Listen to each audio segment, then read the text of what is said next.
soal dia Paula melaporkan sampai ke Bawaslu MA.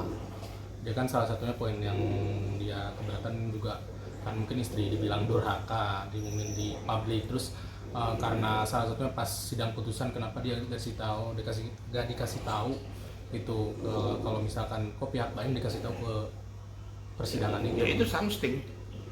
Ya, saya mohon maaf, itu something. Harusnya pada sidang keputusan itu diharapkan kedua belah pihak mendengarkan apa hasil amar putusan. Lah Paula bingung-bingung dengan pengacara nggak ngerti, tiba-tiba keputusan dikasih. Lah kan keputusan sepihak namanya nih, menurut hemat saya gitu loh ya. Nah kemudian apa-apa yang disampaikan oleh humas itu juga perlu diverifikasi. Kalau vonis dari pengadilan nggak perlu diulas oleh humas secara mendetail. Anak durhaka dan sebagainya, itu urusan vonis pengadilan. Berarti kalau lebih hebat dari hakim yang mengadili, dan itu bukan kewenangan. Kewenangan humas hanya menyampaikan apa yang menjadi isi fakta persidangan, itu aja.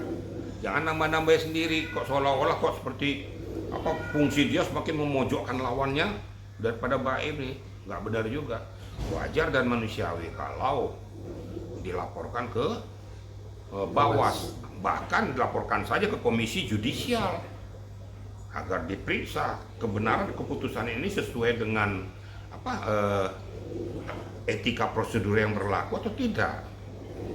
Tahap-tahapan daripada pemeriksa sampai keputusan itu sudah betul-betul dapat dirasakan adil dan berkeadilan bagi kedua belah pihak sesuai dengan fakta-fakta persidangan, kira-kira gitu. Jadi menurut hemat saya udah ambil aja langkah-langkah hukum. Berarti langkah dari Paula emang sudah benar untuk melaporkan ke Bawaslu MA ya? Benar, menurut hemat pas. Makanya saya waktu wawancara pertama dulu, saya kan sampaikan, tolong lawyersnya itu jangan diam saja manda dengan keputusan ini. Keputusan ini berat sebelah. Ya, dengan berat sebelahnya kamu punya andil untuk menyampaikan, untuk banding, untuk melaporkan ketidakadilan ini kepada Bawaslu maupun Komisi Yudisial. Jadi jangan yang mandek di sini aja, kasihan dong Paulanya. Ya, berarti dia berdiri di atas angin tanpa ada perlindungan, nah, kasihan juga.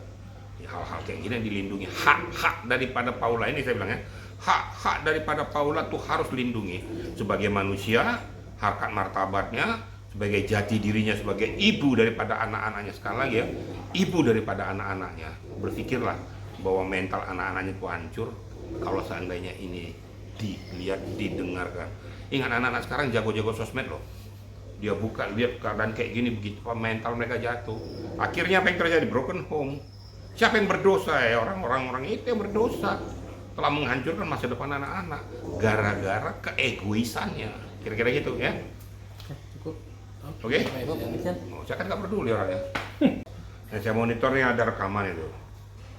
Rekaman pembicaraan. Nah, pembicaraan itu gimana Pak itu? Nah, pembicaraan seseorang pada orang lain diintercept, direkam, dipublikasikan tanpa seizin yang bersangkutan, kena undang-undang ITE. Itu kena. Yang mempunyai hak kewenangan untuk mengintercept ataupun merekam segala bentuk pembicaraan ya, itu adalah lembaga negara yang diberikan kewenangan oleh negara. Ya, contoh umpamanya pihak kepolisian, KPK, Kejaksaan, BIN, BAIS itu diperkenankan untuk kepentingan hukum, kepentingan negara. Tapi kalau nanya kepentingan pribadi tidak diperbolehkan. Itu loh kira-kira ya. Tapi soal Paula yang diduga ada yang menyebarkan diduga HIV itu Paula bisa melaporkan nggak sih Jen?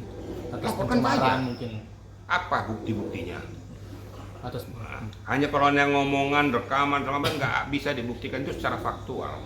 Itu harus dicek. Itu karena ada kedokteran forensik. Dicek saja, benar nggak? Kalau ternyatanya negatif itu fitnah bener. Laporkan saja.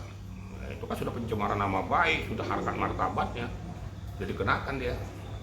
Nah, jadi Paula juga, ya kalau saya lihat dalam isi rekaman itu, ya seperti ada bahasa dia menjawab, tapi bahasa tekanan, walaupun tekanan daripada si laki-laki ini santai, tapi menohok, menusuk kepada pokok permasalahan. Nah, ada pihak ketiga lagi sekarang aja dikatakan Niko tuh, buktikan. Kenapa nggak muncul? Harus dibuktikan dong. sampai sejauh mana kan gitu. Bila penting, baik laporkan saja ke kepolisian penyidik, nanti akan terbukti siapa yang benar siapa yang nggak benar, sampai sejauh mana hubungannya. Itu kira-kira. Jadi kita harus netral, tapi juga produk hukum jangan kita cederai. Kasihan ya, bukan apa-apa orang yang mencari keadilan merasa terkebiri. Ini yang sangat-sangat saya sayangkan. Jadi mudah-mudahan ini pembelajaran bagi kita semua agar jangan terjadi lagi gitu loh. Kira-kira gitu ya. Tapi kalau lihat pertama kali itu kan diduga apa ya, Paula apa sih namanya HIP itu karena adanya putusan itu menyebar gitu, sedangkan kan dari pihak jaksa sendiri belum ada gitu. Ya justru itu yang sangat saya sesalkan. Ini kan konsumsi daripada pihak pengadilan, konsumsi daripada Bahim. Kok nyebar kemana-mana? Berarti kan menyebarkan harga diri seseorang, menyebarkan kelemahan seseorang. Kalaupun itu betul, seandainya betul pun tidak pantas dan tidak layak dipublikasikan. Karena hanya untuk kepentingan Bahim, untuk ya kepentingan hukumnya, bukan untuk menyebarluaskan, untuk menjatuhkan harkat martabat daripada seorang wanita. Nggak manusiawi banget. Saya juga laki-laki loh ya, nggak pantas lah gitu. Kita harus gentle agreement. Jadi kalau mau pengen saya pisah sama seorang wanita ya sudah bisa aja, tapi jangan membawa-bawa, dibongkar semua aibnya, dibongkar segejelek-gejelekannya. Lalu waktu bersama-sama nggak ngomong loh, padahal tahu gitu, tapi nggak ngomong. Sekarang baru ngomong.